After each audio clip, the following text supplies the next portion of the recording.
So welcome guys. In this video, what we are going to mainly cover is the Wipro essay writing section.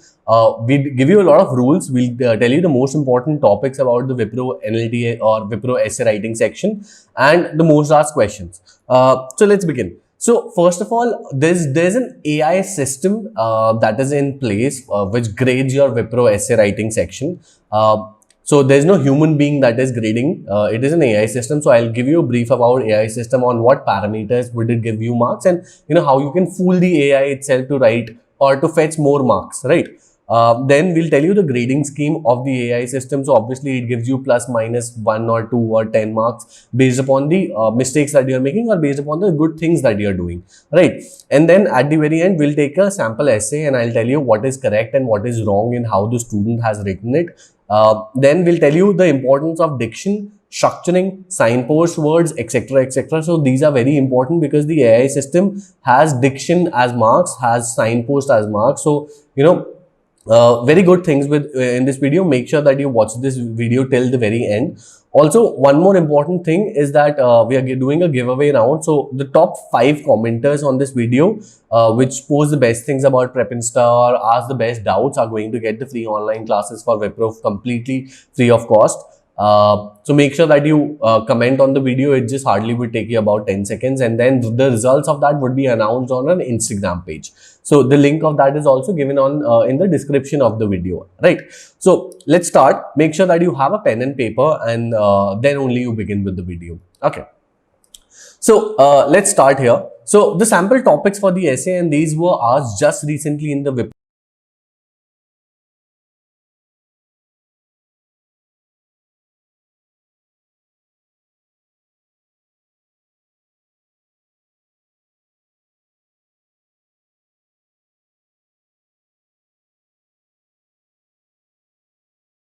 recent ones, but on the website, Prep Insta website, we have posted about the about 50 Wipro topics that are asked in essay writing, and we gave all of our online class students those 50 topics. 95% of those got the exact same 50 topics. I think there were 2 or 3 students which got new essay writing. So all the topics that have been mentioned on our Wipro essay writing page are only the ones that are going to be asked with the maximum probability. So the link of that page is also given in the description of that video. So after watching this video, probably you can visit that page, right? So let's start with the AI system. So obviously there are 3 lakh people giving Wipro exam every year. So for Wipro to get people to read about 3 lakh essay writing, so let's first start with the AI system, right? So basically, Wipro exam is given every year by 3 lakh people, and in fact more than that if you cover the off-campus exam as well, right? So Wipro cannot have people checking your or manually checking your essay that you are writing. So what they do is the written communication test is graded by Intellimetric software, which the same software is also used by GMAT. And so what we are going to do is we are going to give you how Intellimetric generally rates or give marks based upon essay writing. The Intellimetric is a very, very sophisticated software. So what the research that they've done is, if a human is probably judging an essay, he is able to only encounter 4 to 5 parameters out of 10 on spelling mistakes, errors in grammars, etc., etc. However, there says 9 by 10. So it is 2x better than how a human would judge. It does not only does very, very small things, but it also is able to understand how you are writing it. It is also is able to find conclusion. It is also is able to find examples and references, because it is just like how Google search engine works. So what you are writing, it puts it inside their AI system. It does search and it understands your essay better than what a human being would understand, right? Crores and crores of rupees have been invested in this, right? So I'll just explain you what and how Intellimetric would grade the essay that you are writing. So first of all, the first parameter here is the definitive approach that you should be following. So what do you mean by definitive approach? Is you should either be supporting the idea or be against it. You cannot jump in and for against at the same time. You need to have a definitive stand. So for example, if you are saying that is demonetization good or not, right? So in that case, obviously you have to take a definitive stand. Either demonetization has to be good or demonetization has to be bad. You cannot say, okay, demonetization brought a lot of money back into the circulation of India, but it caused a lot of problem to the society, right? So you have to take a definitive stand. The software will understand if you're not taking definitive stand, and there are 10 marks for taking definitive stands approximately. We do not know how much is the penalty, but automatically if there's definitive stand, you get 10 marks. If you probably sway away, let's say if you took or if you were writing for the topic, and probably one time if you got against the topic, they're going to probably cut 2 marks or 1 marks. We are not sure about exactly this, but we definitely know that, okay, 10 marks is going to be given to you maximum for definitive approach. So make sure that you follow this, right? Moving further, obviously this becomes the most basic and most important one, and where you can ignore losing out marks. So definitive approach was a positive marker. Here this punctuation, capitalization, etc., etc., is a negative marker. So you do not get any positive points. However, marks are cut for you, right? So for example, if you for example make any punctuation error, right, in that case, for every punctuation error, -1/2 marks are going to be cut for you. If you, for example, make a capitalization error, in that case, obviously, -1/2 marks is going to cut for you for 1 mistake. So if you make 10 mistakes, in that case, 10 into 1/2 is basically -5 marks given to you. However, this is capped at maximum -10 marks. So if you make 100 mistakes, in that case, -50 marks will not be there. Obviously, -10 marks would be there. So let's also take this example, right? So here, however, then there is comma. So the IntelliJ metric system is able to understand that after however, which happens to be a signpost word, there should be a comma, and then identifying the interest of the students, because so this is basically an example that you're taking. Any particular example that you're taking should be in apostrophes or should be in quotations. So it is able to understand that a quotation is missing. This is a punctuation error. Let's cut -1/2 marks, right? Then again, one more important thing is this H is capital. If the H is not capital, again capitalization error, and then missing out on this final full stop, again -1/2 error, right? Or -1/2 negative marking. So make sure this is one of the easiest thing that you can do. Make sure that you do not make any punctuation errors and capitalization error, right? Let's move forward, right? So then the next thing is paragraphization. So for paragraphization, you get maximum 10 marks. Minimum there have to be approximately 3 paragraphs, right? What I would suggest to you, anywhere between 3 to 7 paragraphs is good. So ideally, we'll also tell you about structuring. If later the paragraph also have to be structured. So for example, the first paragraph has to be about introduction. The second paragraph could be about expanding the topic, giving examples, making references, discussing it, argumentating about it. And then final paragraph has to be a conclusion, because the IntelliJ metric system is looking for a conclusion, okay, that you're concluding. So I'll also tell you about that future in the video. But if in case maximum 10 marks is given, for example, if you write only 2 paragraphs, we do not know about the penalty here, but probably let's say 2 marks are cut. If you write more than 8 paragraphs, then again 2 marks are cut. So anywhere between 3 to 7 paragraphs is okay, is perfectly fine, but not less than that, not more than that, right? And then obviously the next basic thing that comes to be the spellings. So for each spelling error, you are given maximum the maximum negative marking for spelling is capped at -20, and for each spelling error that you are making, -1/2 marks. So what a lot of students do is that they use a lot of heavy words, they use a lot of creative words, etc., etc., which are long, and which they think, okay, if they write a particular word which is very extravagant, they are probably going to get good marks. However, this is not true. You need to write, you can choose to simply write easy words, fairly usable words, which you are sure about that you know the spelling of. So if you do not know of spelling of a particular word, probably reframe the sentence with a particular different word that you know the spelling of, right? So spelling are -1/2 marks. Okay. So let's move ahead. Then this is the most important thing I would say out of the whole video that I am taking. Diction is the most important factor here, which is basically 10 marks for good diction. So let's see what diction is. Diction is basically the using the maximum variety of words. So for example, if you've written an essay of 300 words and the total number of unique words are in that or in that essay are 200. So your diction value becomes 2 by 3. That is 200 by 300.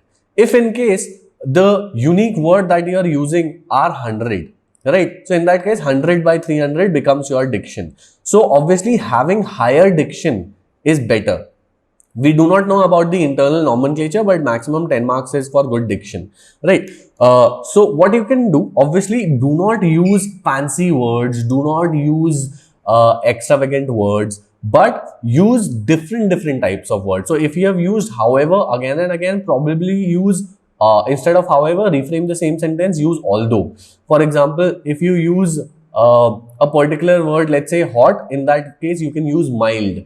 And synonyms you can use to increase the diction, increase the variety of the words that you're using. This is very important, and this is what students fail to do, right? So they are basically looking on the number of, or the vocabulary skills of yours, rather than using words that are difficult, wherein you can use words that are difficult, that are unique, but you make sure that you know the spelling, right? Moving further, the structuring of the paragraph is very important. So first of all, what I would do is, for example, I have a topic, for example, demonetization. So is demonetization or was demonetization good or bad? So in the first one, I will introduce the topic that demonetization was introduced by the Modi government and in so and so year, and it spanned about, for example, this many days, and to discuss about the positives and negatives of demonetization, then you come to the next paragraph, wherein you are doing wherein you are portraying your arguments, wherein you are exploring the topics, wherein you are giving examples of the difficulty faced by people. For example, you can give that it was very difficult for the people who lived in remote areas, wherein there was no access to banks, wherein there was no access to probably ATMs as well, right? So many examples of how demonetization was difficult you can give. Finally, you can give a conclusion that and then again you have to take a definitive stand, right? So at conclusion, your definitive stand should be there. So you can say demonetization was a positive move made by the government. However, it was completely mismanaged and eventually ended up being a complete disaster because it was very abrupt and ill managed. So here you are saying, in conclusion, it was bad. So you are completely giving a hint to the system or to the AI system. Okay, I have a definitive stand that okay, it is bad. So you cannot say the conclusion. So you can say positives and negatives about in the argument and exploration section, but at the conclusion you have to be definitive. In the conclusion, you cannot say demonetization was a mixed feeling, or demonetization was also good, was also bad. This is something that you would get penalized for, right? So again, structuring is important. First paragraph topic, second paragraph you can give arguments and explanation. Third and fourth paragraph you can give about examples and the hardships faced or examples and exploration. The final paragraph has to be about conclusion. You can Google how you can conclude in different ways so that you would have many ideas upon the best way to concluding a particular or different examples of concluding it. The AI system is very smart enough to understand, okay, this is your conclusion. So you do not have to worry about it. Okay, so then the next thing that would be important would be signpost words. So the signpost words are however, although, nevertheless, and because. So these are basically the words that shift the meaning or that give emphasis, and nevertheless or either or. So these are the words that basically a particular topic was being said, and then you either want to emphasize upon that topic with a signpost word or you want to completely shift away the focus. For example, however, I would say demonetization was a good scheme that was bought by the government. However, it ended up being bad. So, using signpost words is very important. I would say that at least use 10 signpost words. What you can do is you can Google the list of signpost words. The AI system is clearly giving 5 marks for signpost, and make sure that you use all of those words. It would also increase the diction level of your of the essay that you are writing. right? Then ahead, moving further, then again, this is very basic. A lot of people ask that, okay, what should be the length of the essay that we are writing? The maximum negative marking for length is 10 marks. The length cap, so what Wipro says basically is you should write the essay between 100 to 300 words. However, for intellimetric, so you can either write 0 word also. You have complete flexibility there, right? But for intellimetric, the maximum marks 10 are given between 200 for 300 for at least Wipro. So they can change it and tweak a little bit based upon if the exam is for Wipro or if the exam is for GMAT, etc., etc. Right? So -1/2 marking for missing the length. So for example, if you are writing 310 words, -1/2. If you are writing 320 words, then -1. If you're writing 330, then -1.5. Right? Again, if you're writing 190, in that case, -1/2, so on and so forth. Right? So, ideally write anywhere between 200 to 300 words. Right?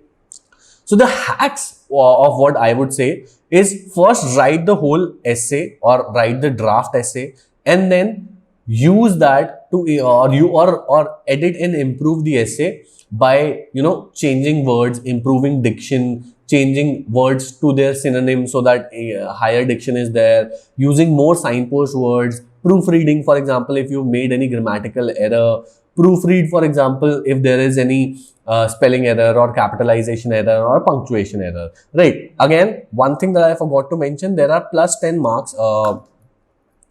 Just give me 1 second. So, in fact, I'll just start from this side. So, this is an example of the maximum marks and or the summary of marks that are going to be given in Wipro. I want you to take a screenshot of this page because even just before going for the exam, I want you all to remember all of these points completely and correctly. So it would be really helpful for you just to refresh maybe 5 minutes before the exam that, okay, I have to use all these, I have to keep in mind all of these points. One thing that I forgot to mention in this, and that is my bad before making the slide, there are 10 marks for grammar.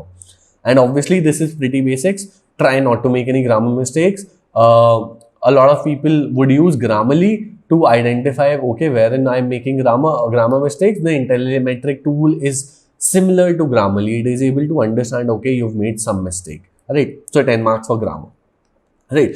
So then again, moving to the next one. So let's take a sample essay. This was written by one of our students, and so I'll just tell you what are the positive things and negative things in that. So first, so he did not know that Wipro is not going to give a formatter, so you cannot write these bullet points. You do not have the option of a editor, right? So you can only write paragraphs and shift paragraphs, right? So this was not his mistake, obviously, but he gave it to us. So obviously, I wanted to focus upon that you're not going to be able to write in bulleted points. So what you can do is write points as bullet, but don't use bullets and shift paragraphs like that. So no problem. This the second mistake that he's made, it is too long. It is approximately 400 words, so he's getting penalized a lot. So these are the most important two mistakes that he's made. Apart from that, I'll just tell you, he's done a lot of good things in this paragraphs as well, right? So first paragraph, media has become the limelight of the entertainment industry. It provides information about each and every aspect related to society and also aid the dissemination of ideas in every corner of globe. There are types of media such as this. So first good thing is he's introduced the topic correctly. So introduction, complete points. Then what he's doing, he's also using words like dissemination. However, I would not recommend using words that you do not know the spelling of. What he said, okay, I know the meaning of this word as well. I know the spelling of this word as well. So it is no problem for me. Then again, good words such as is also a signpost word, and also it is looking for examples that, okay, you support your idea with examples. So this is a good thing wherein he's giving examples. The Intellimetric system is giving good marks here, right? And then again, following is a signpost word, and this is how you can influence the society. So here is where he's argumentating and exploring the idea, which is very good, right? So here also he's giving more examples here, and then different types of things. Media can have a negative impact on the young believer, whatever is shown on social media website as a result, right? So probably So this is going to be, high alerted by the telemetric system, that as a result could be a conclusion that the user is making. So I just want you to know about that. Examples he's giving again, which is very good thing for telemetric. It is a known fact. Again, this is a very good thing that he's done, that media has a bias toward different parties by which they tend to manipulate the information and they try to project one side or the other. Finally, we can conclude. So he's clearly written for telemetric. Okay, this is my conclusion. Media is a double-edged sword. It has both advantages and disadvantages if used properly, or else if you can call social upheaval of the society. Right. So again, what he's done incorrectly. However, this is correct, but here he said, okay, it has both positives and negatives, right? So in the conclusion, he has to take a definitive stand. So he can say, probably he can reframe the same sentence as, okay, media is a double-edged sword. It has both its advantages and disadvantages. However, I conclude that in the current scenario, it is bad because there is no regulations. So at least you are telling the intro or the telemetric system that my conclusion is bad. So you can talk about positive and negative, which is really good, but your conclusion has to be definitive. So, I said the same thing that he said. I said it has positives and negatives, but in conclusion, I said it is bad because there is, in the current scenario, there is no proper overview by the government, there is no proper geographical analysis of it, how it is being used. So you can also give examples. So for example, in Bangladesh, the Rohingya settlements had to move to, or in Myanmar, they had to move to Bangladesh and India. The reason being because by the local Myanmar people on social media platforms like Facebook and YouTube, etc., there was a hate campaign spread by them. And it was resulted in so much in WhatsApp also, that there were lynchings, there were, killings by all of these people, and they had to shift the country altogether because the government was not overseeing it. It was a public movement, complete altogether, and a social media wherein they were spreading fake news about a particular community, and 1 lakh people had to move from a particular country just because of fake news, right? So you can give examples in exploration or in the medium or in the middle paragraphs, right?